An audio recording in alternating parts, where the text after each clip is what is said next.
mi nombre es Luis, soy el profesor, ¿cierto? Nos conocimos bastante poco tiempo en realidad en el colegio, alcanzamos ahí como 2 semanas, creo, 2 veces, algo así. La profesora Beatriz siempre me acompaña, la profesora Pía encargada, ¿cierto?, de poder apoyarnos durante estas clases, y este curso, en el fondo, está mezclado son 2 cursos, ¿ya? ¿Cuál es el objetivo del día de hoy? Poder definir los plazos que vamos a establecer para entregar los trabajos y también para enviarlo y que yo posteriormente le entregue una evaluación o una retroalimentación relacionada con su entrega, ¿ya? Algunos de ustedes ya me han estado enviando algunos trabajos, yo le he ido contestando a los correos a las personas que me han enviado cosas, ¿ya? Entonces, bueno, obviamente a instarlo a seguir en esa dinámica, a las personas que ya me han enviado y a los que todavía no, que me puedan empezar a hacer llegar lo que han ido trabajando para que yo también pueda comenzar a evaluarlo, ¿ya? Bien, entonces, partamos. ¿Qué es lo que vamos a evaluar? Vamos a evaluar las guías número 1 y la guía número 2 y 3, ¿ya? Yo hace algunas semanas atrás les hice llegar con los profesores jefes, ¿ya? Las guías que hemos trabajado hasta la fecha. Son muchas más, pero en realidad traté de ordenárselas en las guías más importantes. De las 3 primeras guías, vamos a hacer una nota, ¿ya? ¿Cuáles son esas 3 guías? Bueno, eran las guías que estaban disponibles en la plataforma del colegio. Eran guías que estuvieron también de manera presencial en el colegio en su minuto, y también las que yo les hice llegar a través de sus profesores jefes, ¿ya? En el caso de que no la hayan recibido, me pueden enviar un correo, yo les voy a anotar mi correo en unos minutos más, para que yo se las pueda reenviar también, ¿ya? Pero espero que en el fondo todos hayan podido tener acceso a ella. Vamos a ver cuáles son estas guías.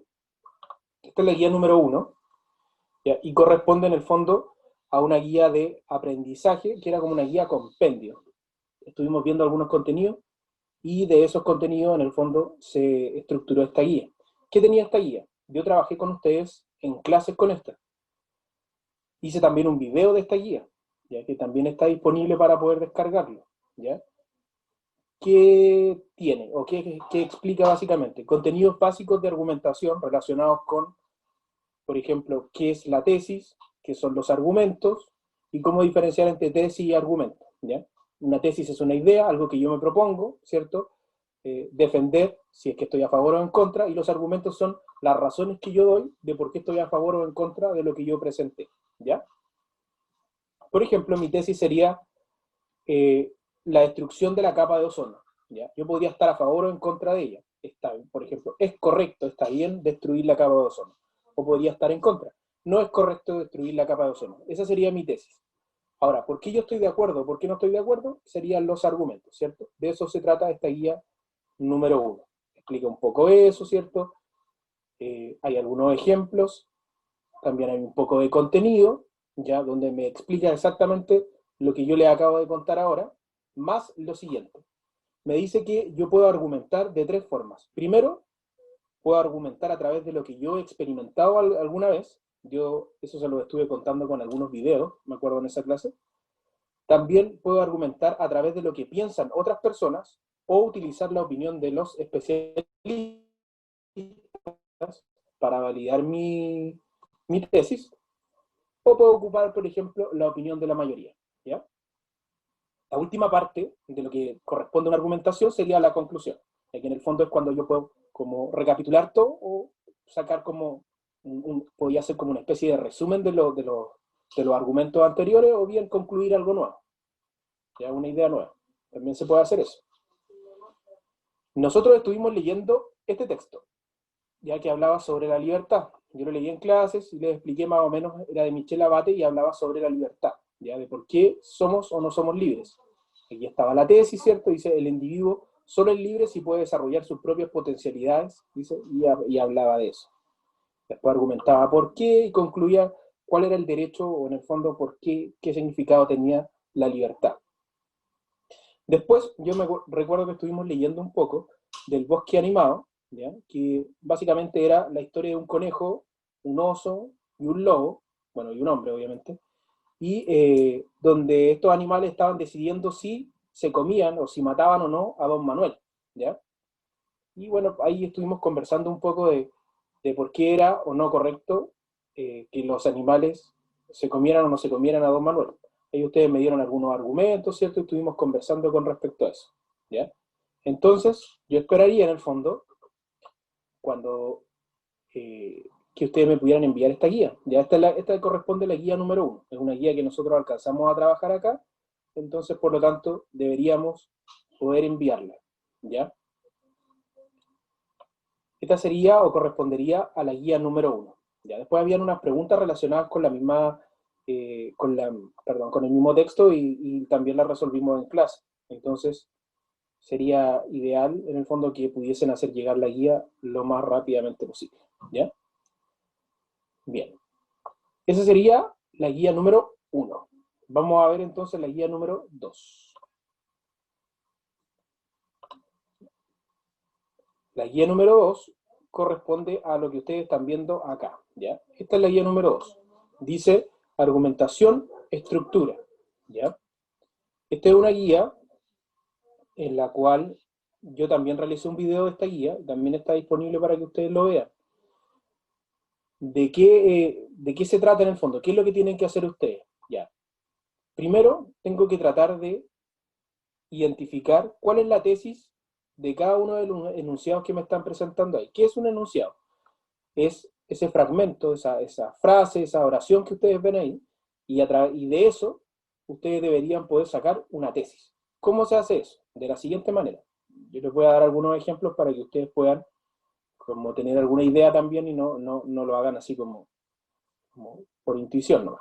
Ya dice, identifica la tesis que prevalece en los siguientes enunciados. Esta corresponde a la guía número 2 de entrega.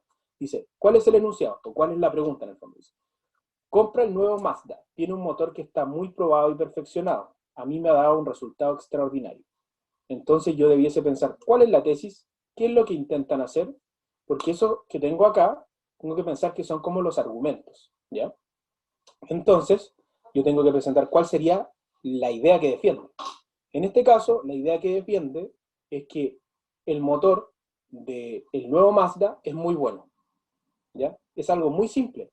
¿Por qué? Porque tiene que ser, primero, una oración que me permita estar a favor o en contra. En este caso, los aspectos relacionados con el motor del Mazda son positivos. Entonces, la tesis también debería estar en positivo. Debería ser como lo que acabo de decir.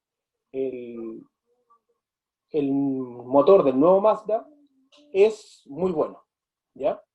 Vamos al ejercicio número 2. Dice, la película ha tenido más de 2 millones de espectadores en taquilla, así que debe ser muy buena. ¿Ya? Ese es el enunciado. Entonces yo tengo que buscar la tesis. ¿Cuál sería la tesis ahí? La película es muy buena. ¿Por qué? Porque si la película, la tesis es muy buena, ¿cómo la defiendo? Diciendo, por ejemplo, acá en el enunciado, de que tengo más de 2 millones de espectadores en taquilla. ¿Ya? Por eso, en el fondo, en la tesis yo podría colocar la película es muy buena, ¿ya? Esa es una tesis. Podría estar en contra también, decir, la película es muy mala y dar razones de por qué es muy mala. Ya, vamos a la número 3. Dice, a María ya no le interesan las fiestas, pasa mucho tiempo en su casa, lee muchas novelas de amor, suspira a cada momento y se sonroja cuando la saluda Luis. Yo creo que está enamorada. ¿Ya? Entonces ahí yo debería intentar sacar la tesis. ¿Ya? Veamos a ver qué tal andamos con las personas que estamos conectados el día de hoy. ¿Qué piensan ustedes que ahí sería la tesis? Siguiendo el mismo ejemplo de lo que yo acabo de hacer en la 1 y la 2. ¿Cómo sería ahí? Probemos. Yo creo que está enamorada. ¿Ya? ¿Cómo se llama ella? María. María. Ya, entonces sería, yo creo que María está enamorada, ¿cierto? Sí. Perfecto. Esa es la tesis, ¿ya? Yo creo que María está enamorada. ¿Cómo sé o por qué yo creo que María está enamorada? Porque dice que ya no le interesan las fiestas, porque pasa mucho tiempo en su casa, porque lee novelas de amor, porque suspira a cada momento y se sonroja cuando ve a Luis. Entonces, por lo tanto, puedo decir de eso como tesis que yo creo que María está enamorada, ¿ya? Porque el texto me dice el nombre, entonces la tengo que identificar. Bien ahí, no sé quién fue, pero muy bien. Yo, Variña Padilla. Muy bien, María. Cuarto E. Bien ahí. Cuarto E. Los 2 cuartos, muchachos. Bien, dice, número 4, dice, según el ministro de Hacienda, el crecimiento para la economía de nuestro país será de un 6% en el 2013. ¿Cuál sería ahí la tesis?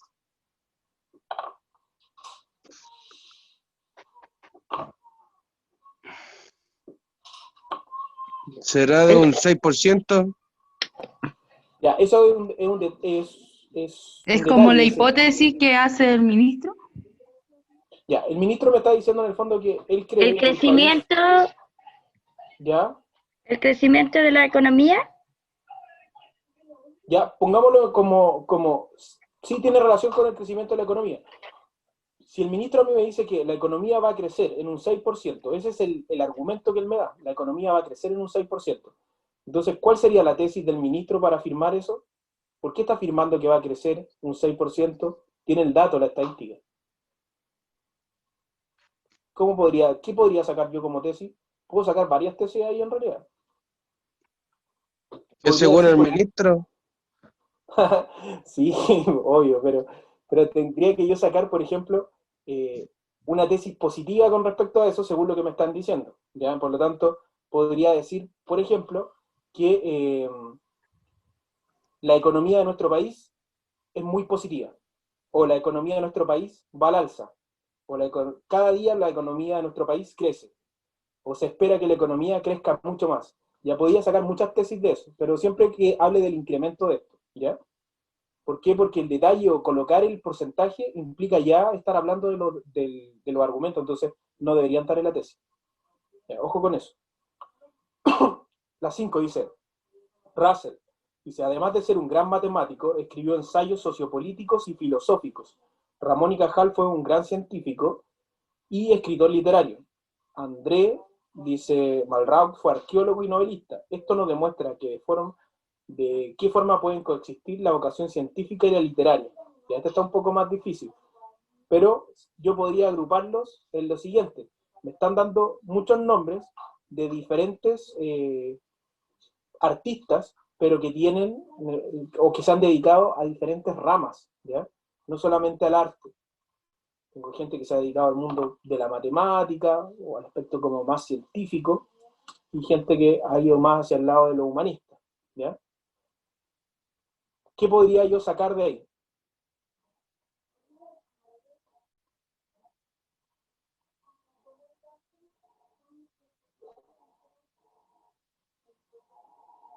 Podría sacar que, como me están diciendo, por ejemplo, que Russell, además de ser matemático, escribió ensayos.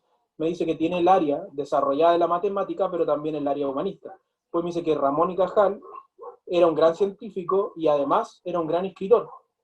Y después me dicen que André era arqueólogo, ya está relacionado con el área científica, pero también era novelista. Entonces yo podría sacar como tesis que cualquier ser humano se puede dedicar tanto a lo científico como a lo humanista. O el ser humano puede desarrollar ambas disciplinas, ¿ya? O ambas ramas de diferentes disciplinas. Entonces, yo podría tener una tesis en el fondo, ¿ya? Que podría estar argumentada con estos muchos ejemplos que hay ahí. Veamos la número 6, dice, estudia mucho, esfuérzate cada día, de tal modo que en el futuro puedas trabajar en lo que te guste. ¿Qué se refiere con eso? Estudia mucho, esfuérzate cada día, de tal modo que en el futuro puedas trabajar en lo que te guste.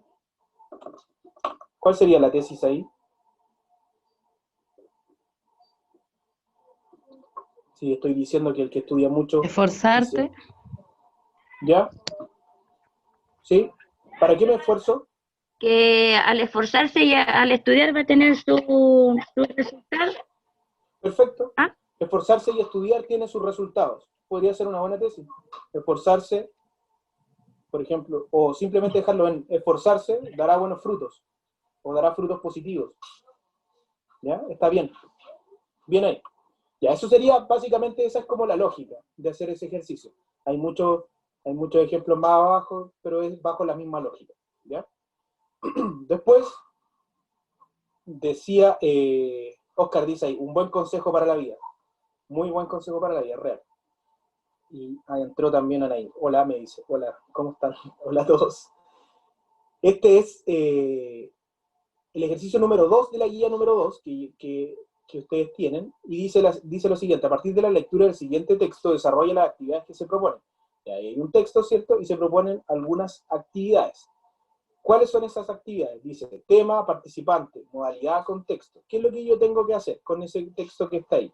Tengo que ir sacando, ¿ya?, algunas cosas. ¿Ya? Mientras yo le voy a dar una lectura rápida a esto, ¿ya? Mientras ustedes escuchan, ya, voy a ser bastante rápido para que lo alcancemos a hacer y revisemos también la guía número 3. ¿Ya? Mientras yo estoy leyendo, las personas que no se han anotado o no han registrado su asistencia, coloquen su nombre y su curso en el chat, ¿ya? Mientras yo leo. Dice: el debate sobre la obligatoriedad del casco ha desatado una fuerte polémica entre los ciclistas aficionados y profesionales. La bicicleta es una de las causas más frecuentes de lesión en la cabeza en los niños. Según diversos autores, estas lesiones provocan el 70% del total de fallecimientos, así como el 50% de traumatismos graves. La mayor parte de los accidentes se produce entre los 13 y 16 años, y los niños entre los 13 y 14 son los protagonistas del 40% de los incidentes mortales. Asimismo, el 90% de las muertes está implicado un vehículo a motor. Sin embargo, los estudios realizados hasta el momento indican que el uso del casco puede evitar lesiones importantes e incluso salvar vidas. El casco reduce considerablemente la gravedad de los incidentes que se producen en la carretera, y frente a los argumentos esgrimidos por sus detractores, aparecen estudios que revelan datos de gran importancia. Diversos trabajos indican que a una velocidad de 15 km por hora, el casco disminuye hasta en un 90% la energía aplicada sobre la cabeza. Asimismo, reduce del 11 al 1% las fracturas de cráneo, del 18 al 5% las lesiones en las partes blandas de la cara, y disminuye en un 88% las lesiones cerebrales. Además, el casco reduce hasta un 90% los índices de lesiones, un 86% los casos de pérdida de conciencia, y el 40% de los fallecimientos, y el 20% de las lesiones totales. Estos datos indican que es recomendable que los ciclistas de todas las edades utilicen el casco de manera continuada, y la nueva ley de seguridad vial establece su uso obligatorio. Sin embargo, los clubes y federaciones de ciclismo se han opuesto tajantemente a esta ley. Las agrupaciones de aficionados al ciclismo creen que no es necesario el uso de casco para evitar los accidentes, e indican que una disminución de la velocidad de los automóviles de tan solo 5 km por hora reduciría la mortalidad en carretera en un 25%. Los datos de la Dirección General de Tráfico señalan que la mayoría de los ciclistas fallecidos han sido realmente arrollados por un automóvil mientras circulaban en carreteras anchas, con buena visibilidad y en tramos rectos, sin que el ciclista hubiera cometido ninguna infracción. La DGT, que es Dirección General de Tráfico, también señala que el impacto de un coche a 46,5 km por hora puede liberar una fuerza que es capaz de elevar al ciclista a una altura de 13 pisos. Por este motivo, los detractores del casco creen que su uso no podría o no supondría un beneficio significativo. También creen que imponer el uso del casco es una forma de responsabilizar a la víctima del probable accidente, y propaga la idea errónea de que el casco resuelve el problema de la seguridad de los ciclistas. El casco puede evitar lesiones en accidentes leves, pero no supone una solución a los accidentes en carretera, ya que resulta difícil competir con la velocidad y la fortaleza de los automóviles. Sus argumentos son apoyados por las experiencias vividas en otros países en los que se ha establecido la obligatoriedad del caso sin resultados aparentemente positivos. En Australia y Nueva Zelanda, la obligatoriedad del casco ha hecho que baje hasta un 30% el número de ciclistas, mientras que las lesiones graves de cabeza han solo disminuido ligeramente. Las autoridades australianas han reconocido que el hecho de que haya disminuido el número de ciclistas sin que se reduzca la tasa de accidentes implica un aumento del riesgo para la persona que continúa usando la bicicleta. El gobierno de Dinamarca, por su parte, también ha descartado la obligatoriedad del casco, y en ningún país de la Unión Europea es obligatorio. Bien. Entonces, en esa lectura que acabo de hacer veloz del texto, les voy a ayudar a trabajar un poco en las posibles respuestas, ¿ya? Por ejemplo, ¿de qué trataba? ¿Cuál era el tema? Del casco de los ciclistas. Eso mismo. Ya. Correcto. Del uso del casco, ¿cierto? Para los ciclistas. Importante. ¿Ya? Entonces, dentro del tema, para que después ustedes vayan completando ahí, sería el uso del casco en ciclistas, o el uso obligatorio del casco en ciclistas. Ya, me dice, ¿quiénes son los participantes? ¿Quiénes participan de esta discusión? ¿Lograron identificar quiénes eran los que eran parte de esta discusión? ¿Quiénes estaban a favor o en contra?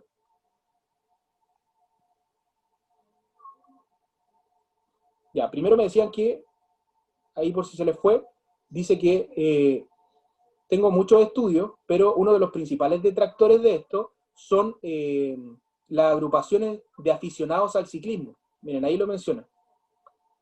¿Ya? Dice, las agrupaciones de aficionados al ciclismo creen que no es necesario el uso del casco. ¿Ya? Por ejemplo, entonces, ¿quiénes se están enfrentando constantemente en esto? La Dirección General de Tráfico, ¿ya? Y las agrupaciones de aficionados del ciclismo. Ellos son los participantes de esta discusión y quienes han puesto como la nota o quienes discuten en el fondo de si ocupamos o no ocupamos casco. ¿Ya? La modalidad que se utiliza acá, nosotros vamos a definirla como, son más modalidades, pero es un uso formal del lenguaje, ¿ya? Vamos a colocar eso, uso formal del lenguaje. El contexto que utiliza, el contexto se refiere a dónde está enmarcado, ¿ya? Para, ¿dónde se enmarca esto? ¿En qué lugar? En nuestro país, ¿cierto? El contexto en este caso es Chile. Cuando nosotros estuvimos viendo la primera semana, y esto sí lo recuerdo muy bien, cuando estuvimos trabajando en clase, yo estuve viendo con ustedes factores de la comunicación. ¿Ya? Dentro de los factores de la comunicación yo les enseñé el emisor, el receptor, canal, código, mensaje y contexto. Eso lo alcanzamos a ver en clase, ¿ya? En clases presenciales. Por lo tanto, el contexto corresponde a todo lo extra de la comunicación, eso que rodea la comunicación. En este caso, en este texto, corresponde el contexto me lo da el país. Y esto ocurre en Chile.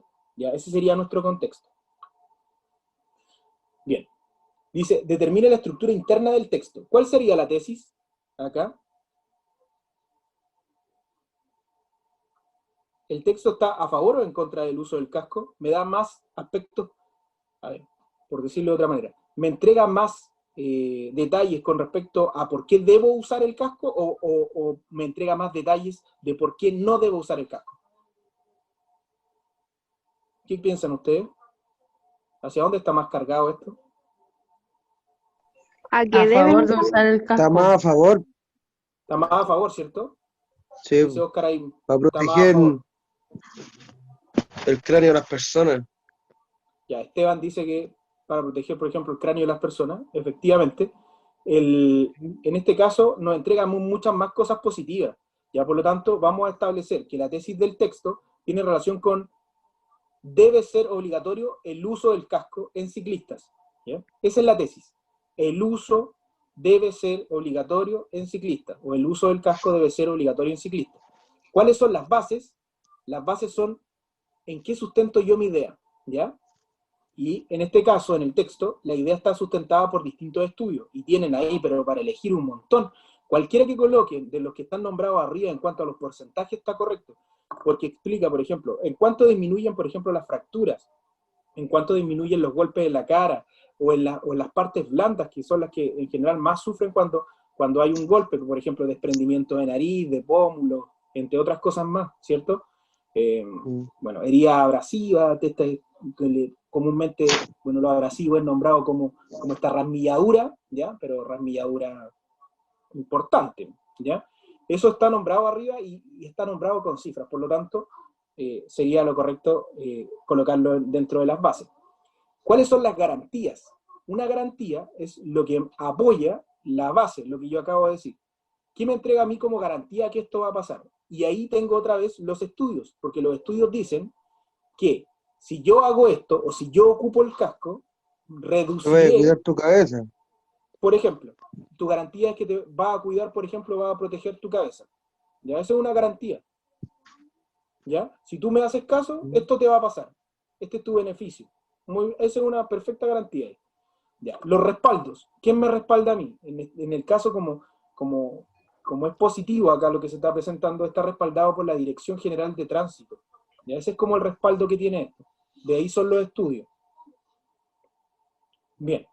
Bueno, y ahí después, en el fondo, dice qué tipo de argumentación presenta el texto y usted tendría que denominar qué tipo de argumentación tiene. Por ejemplo, este texto presenta una argumentación en la cual se presenta, por ejemplo, a favor del uso del casco, aun cuando al final del texto, igual es importante nombrar eso, aun cuando al final del texto se nombra que en los países europeos, por ejemplo, no se utiliza, pero también dice algo negativo. Pero en los países europeos que no se utiliza el casco, hay menos ciclistas. ¿Ya? Eso también es importante. Ya, y ahí estaría la guía número 2. Y por último, nos quedaría ver la guía número 3. Yo la tengo aquí, ahí está. Y aquí corresponde a esta guía de falacias. Ya, esta clase también, bueno, esta clase ya era, no fue presencial, fue a distancia. Así que vamos a recordar algunos conceptos y yo les voy a ir ayudando también para que tengan como una idea más clara de cómo poder resolverla y me la puedan enviar también. ¿Ya? Entonces la guía 3 correspondería a la siguiente. Dice, identifica el tipo de falacia. Ya, recordemos que una falacia es un razonamiento, pero es un razonamiento incorrecto. Nosotros vimos razonamientos lógicos que correspondían a aquellos que estaban bien. Una falacia es algo que sirve para dar un argumento, pero que no es correcto. O sea, no va a servir por mucho tiempo. A eso se refiere. Ya sirve como para salir del paso, por decirlo de alguna manera. ¿Ya? Uno dice, la primera vez que ella manejó un automóvil lo hizo pésimo. Por lo tanto, es evidente que nunca más podrá conducir bien y de manera segura un automóvil. Ya, ahí yo tengo una falacia. ¿Por qué? Porque estoy limitando mi argumentación a solo un hecho, a algo que ocurrió solo una vez, y por eso que ocurrió solo una vez, estoy diciendo que va a ocurrir siempre. Ya, eso no es una falsa analogía, porque para que sea una falsa analogía, yo tendría que tener más elementos como por ejemplo, básicamente dos cosas que yo pueda comparar. En este caso, no corresponde, ¿ya? Después dice, generalización apresurada. La generalización apresurada es tomar un caso y a partir de solo una cosa que pasó una vez, decir que eso va a pasar siempre. Que es exactamente lo que está pasando arriba. Ya, apelación al temor es cuando yo amenazo a alguien para que haga lo que yo quiero. Eso no está pasando en el ejercicio. Premisa problemática es cuando yo le realizo una pregunta a la otra persona y esa pregunta es difícil de contestar. Por ejemplo, yo le podría decir, simplemente por dar un ejemplo, yo le podría decir a cualquier persona, ¿qué haces tú con los impuestos que evades o con tu evasión de impuestos? Eso es una premisa completamente problemática porque responder esa pregunta frente a muchas personas genera un problema. Ya es una pregunta problemática. Razón irrelevante corresponde a dar una argumentación con algo que no tiene ninguna relación. ¿Ya? Esa no la vimos, así que no aplica. Ya, por lo tanto, de las alternativas que tengo acá, la correcta sería la letra D, ¿cierto? Generalización apresurada. ¿Por qué? Explico de nuevo. No, mi color verde el otro. ¿Se fue? Bueno, vamos a dejar ese verde. Ya. Dice, generalización apresurada sería porque estoy tomando a partir solo de un caso, o algo que ocurrió solo una vez, decir que esto va a ocurrir siempre. Porque el ejercicio que decía, la primera vez que ella manejó un vehículo, eso dice, solo una vez, ¿ya? Lo hizo pésimo, por lo tanto es evidente que nunca podrá conducir bien o de manera segura un automóvil. No puedo asegurar eso si lo hizo solo una vez, es la primera vez que lo hace, ¿ya? Generalización apresurada. Bien, vamos al segundo ejercicio. Dice lo siguiente, dice, en el siguiente ejemplo, las reformas que pretenden llevar a cabo el alcalde en la ciudad no son las apropiadas, porque es una persona arrogante, poco comunicativa, que no ha sabido transmitir su labor a la comunidad. ¿Qué tipo de falacia hay acá? Tengo razonamiento circular, ¿qué es un razonamiento circular? No avanzar, seguir entregando la misma información repetitiva. En este caso no pasa, hay más información. Ya. Ad hominem significa atacar a la persona, atacar directamente a la persona, con cosas que no tienen que ver con la argumentación, como por ejemplo, si me están preguntando, ¿por qué cree usted que el médico no es competente para su cargo? No es competente porque este médico no ocupa una bata blanca. No tiene ninguna relación. ¿Ya? O no es competente porque lo vi estacionarse mal. Ninguna relación. O no es competente porque no me saludó en la entrada. ¿Ya? Causa falsa es cuando lo que yo estoy planteando de base está malo. ¿Ya? Por ejemplo, piensen en las cosas como causa y efecto. Como tiro una manzana, la manzana baja. Eso es causa y efecto. Cuando la causa está mala, entonces el efecto también está malo. ¿Ya? Se ocupa para cosas que dentro de la lógica no tienen cabida. Ya, ataque indirecto es cuando en realidad yo a través de otro ataco a la persona. En este caso en particular no se da. La premisa falsa es algo que parte de la base siendo mentira. Ya, en este caso en particular, yo lo que tengo acá es un ataque directo. Dice, la reforma que pretende llevar el alcalde no son apropiadas. ¿Por qué no son apropiadas? Porque es arrogante, porque es poco comunicativo, porque no transmite su labor a la comunidad. ¿Qué tengo ahí? Lo que vimos en clase. ¿Cómo se llama esto? Ad hominem. ¿Qué significa? Ataque a la persona. ¿Ya? Ahí lo que estoy viendo es un ataque, perdón, un ataque al alcalde. ¿Ya? Bien. Veamos otra. La número 3 dice, he escuchado que la última película basada en la novela de J.K. Rowling, Harry Potter y el Príncipe Mestizo es excelente. Sin embargo, el público no ha sido tanto como el de películas anteriores. Por lo tanto, no es tan buena como las anteriores. ¿Qué fue lo que pasó ahí?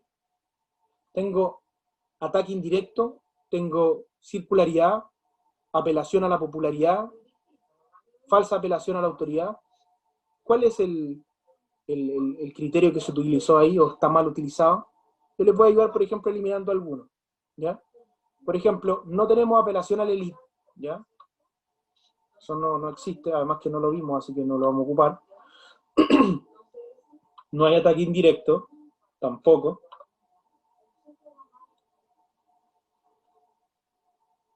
¿Qué tenemos ahí? Tenemos un razonamiento circular, perdón, ahí sí. Tenemos un razonamiento circular, estoy dando vueltas en lo mismo sin avanzar. Tengo ad populum, estoy apelando a la popularidad, o tengo una falsa apelación a la autoridad. Estoy utilizando mal a la persona para dar el ejemplo que quiero dar. ¿Qué tengo ahí? Ataque a la popularidad. Ad populum, ¿esa? La D. ¿Correcto? Sí, La D. es correcto, muy bien. Tiene que ver con ad populum. Ad populum significa apelación a la popularidad. ¿Qué quiere decir eso? Quiere decir que si lo que no hacen los demás, si los demás no lo hacen, yo tampoco lo hago. ¿Cómo puedo corroborar eso en el texto? Porque dice, como esta no la han visto tantas personas, entonces no debe ser tan buena. Claro, porque si la vieran más personas, ¿qué pensaría el que hizo esto? Diría, como la vieron más personas, entonces bueno. A eso se refiere. Eso es ad populum. Está mal utilizado la apelación a la autoridad. Bien ahí, también. Ya. Bueno, esa es como la lógica en el fondo de esto. ¿Ya? Ya, sería lo que yo esperaría en el fondo que ustedes me pudiesen entregar. ¿Ya?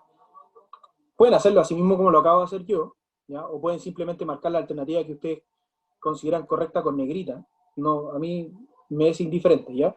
Si es que lo van a trabajar así mismo, como está en un Word, y me envían el mismo Word, o lo imprimen o me mandan solo las alternativas. Miren, muchachos, aquí la cosa es poder facilitarles lo más posible la entrega. Entonces, si, por ejemplo, no tiene ninguna otra posibilidad, no lo puede imprimir, no lo puede trabajar, anoten una hoja, solo me coloca, obviamente ahí con claridad me pone, guía número 1, y me manda, la número 1 es la A, y me pone, guía número 1, 1A, 2, me coloca B, 3, D, y así.